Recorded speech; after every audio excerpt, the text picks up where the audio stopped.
એક સ્ત્રી પોતાના પરિવારના સભ્યોને અંધારામાં રાખી છરીની અણીએ અજાણ્યા શખ્સ સાથે નાસી ગઈ અને લાખો રૂપિયાનો સામાન ઉઠાવતી ગઈ. એટલું જ નહીં, પોતાના 2 માસૂમ બાળકોની દયા પણ ન આવી. જુઓ વિટકોસ ન્યૂઝનો ખાસ અહેવાલ. નાગપુરના વતની અને હાલ ભાવનગરમાં વસતા સંગીતા સતીશ કપૂરે જાહેર ચેતવણી આપતા નોંધ આપી છે કે સુનીતા મહેન્દ્ર કપૂર, જે તેમના જેઠાણી થાય, તેઓ 13/1/2019ના રાત્રિના સમયે ઘરમાં કોઈને કહ્યા વગર વિજય હરેશ પંડ્યા, જે ઘાંગડીના રહેવાસી છે, તેઓ બંને 25 તોલાના સોનાના ઘરેણાં, 3 કિલો ચાંદીના વાસણો તેમજ 6 લાખ રોકડ રૂપિયા તેમજ મકાન અને મિલકતના ઓરિજિનલ દસ્તાવેજો લઈને ફરાર થઈ ગયા છે. સાથે એવી નોંધ પણ કરાઈ છે કે તારીખ 12/1/2019ના સ્ટેમ્પ પેપર ઉપર વિજય પંડ્યાએ સુનીતાબહેનના બંને બાળકોની છરીની અણીએ સહી પણ કરાવી લીધી છે. સાંભળો તે શું કહે છે. 12 તારીખે વિજયભાઈ પંડ્યા એ અમારા ઘરે કોરા સ્ટેમ્પ પેપર લઈને આવ્યા હતા, જેની ઉપર નોન જ્યુડિશનલ સ્ટેમ્પ પેપર હતા. એ એકદમ જ કોરા હતા. એની પર અમને ધમકી દેખાડીને સાઇન લીધેલી છે અને એમની સાથે 2 માણસો પણ આવેલા છે જે હિંચકા ઉપર બેઠા હતા. એમનું નામ અને અમે એમને જોયા નથી. અને પછી 13 તારીખે મારા મમ્મીએ 181 જે વુમન હેલ્પલાઇન નંબર છે એની અંદર ફોન કરીને પોલીસ બોલાવી હતી, કારણ કે એમણે એવું કારણ દર્શાવ્યું કે આ 2 છોકરા છે જે અમને ટોર્ચર કરે છે અને દબાણ કરે છે. એની માટે જે લેડી ઓફિસર આવ્યા હતા એમને અમે જઈને બધા B ડિવિઝને લઈ ગયા. B ડિવિઝને એ ભાઈએ, જે વિજયભાઈ પંડ્યા છે, એ ભાઈએ 25 થી 30 માણસોને બોલાવ્યા હતા, જેની અંદર એમનો નાનો ભાઈ પ્રિયદર્શન પંડ્યા અને એમની મોટી બેન દક્ષાબેન કરીને છે, જે પણ ત્યાં હાજર હતા. અને 13 તારીખે રાત્રે અમે 11:30 કલાકે ઘરે પહોંચ્યા અને 14 તારીખના સવારે 6 વાગ્યા ત્યારે એ નહોતા ઘરે. ઘરેથી વિજયભાઈ પંડ્યા ભગાડીને લઈ ગયો હતો.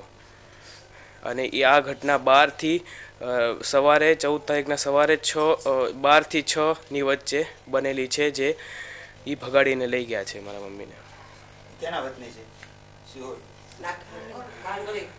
ઘાંગડીવાળા છે વિજયભાઈ પંડ્યા. ઉલ્લેખનીય છે કે વિજય પંડ્યા એ સિહોરના ભાજપના નગર સેવિકા રિંકુબેનના સગાભાઈ હોવાના કારણે હાલ આ પરિવારની કાયદેસર પોલીસ ફરિયાદ પણ નથી લેવાઈ રહી. રાજકીય વગ ધરાવતા હોવાના કારણે હાલ બંને બાળકો કપરી પરિસ્થિતિમાંથી પસાર થઈ રહ્યા છે. જ્યારે 13 તારીખે મમ્મીએ પોલીસ બોલાવી હતી ત્યારે વિજય હરેશભાઈ પંડ્યાએ એના બેન રિંકુબેન જાની અને એમના જીજાજી નિલેશભાઈ જાનીની ધમકી આપતા હતા અને સાથે સાથે એમના 25-30 માણસો પણ હતા, જેને અમે જોયેલા નથી. એમાં એનો નાનો ભાઈ પ્રિયદર્શન પંડ્યા પણ હતો અને દક્ષાબેન પંડ્યા પણ એમના બેન પણ હતા.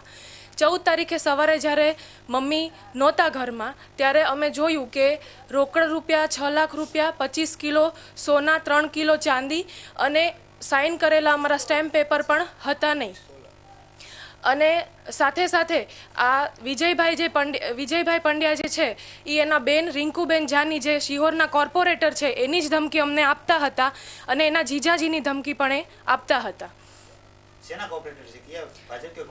ભાજપના કોર્પોરેટર છે, શિહોર નગરપાલિકા. 14 તારીખે આ બધું બનતા રિંકુબેનની ઓળખાણથી, જે શિહોરના કોર્પોરેટર છે ભાજપના, એમના ઓળખાણથી અમારી કોઈ પણ પોલીસે અમારી કોઈ અરજી લીધી નથી અને કોઈ FIR પણ ફાટી નથી. એ લોકો કેસ લેવા માંગતા નથી. આજુબાજુના રહેવાસીઓ પણ કહી રહ્યા છે કે સુનીતા કપૂર એ એવા ન હતા, પણ વિજય પંડ્યાએ તેમને ફૂસલાવીને આ પ્રકારનું પગલું લીધું હોય. પણ હાલ આ બંને વ્યક્તિઓ ઘરનો કિંમતી સામાન અને મોંઘી વસ્તુઓ, રોકડ અને ઘરેણાં તેમજ દસ્તાવેજ લઈને 2 બાળકોને નોંધારા મૂકીને ફરાર થયા છે. અમે સોસાયટીના પાડોશી રાત દિવસ રહેવાવાળા છીએ. બેન આવા નહોતા, ખરેખર એને ફૂસલાવીને લઈ ગયા છે ભાઈ. બેન કેટલા લાગણીશીલ હતા, એ ભોળવીને ત્યાં ભાઈ લઈ ગયા છે.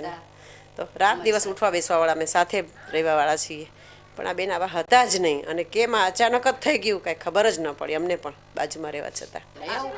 આ લોકોએ ખાસ છે ને પોલીસ ફરિયાદ લેવી જોઈએ ને. આ નાના બાળકો ભૂલકા જેવા છે, એનું ધ્યાન રાખવું જોઈએ કે આ બાળકો શું કરશે આગળ, હું છોકરી એકલી થઈ ગઈ, એને પરણાવવાનો સમય તો કે બાઈને પરણાવવાનો સમય તો આ બધું એને વિચાર એનો આ દીકરીનો ન્યાય મળે એ કરવું જોઈએ.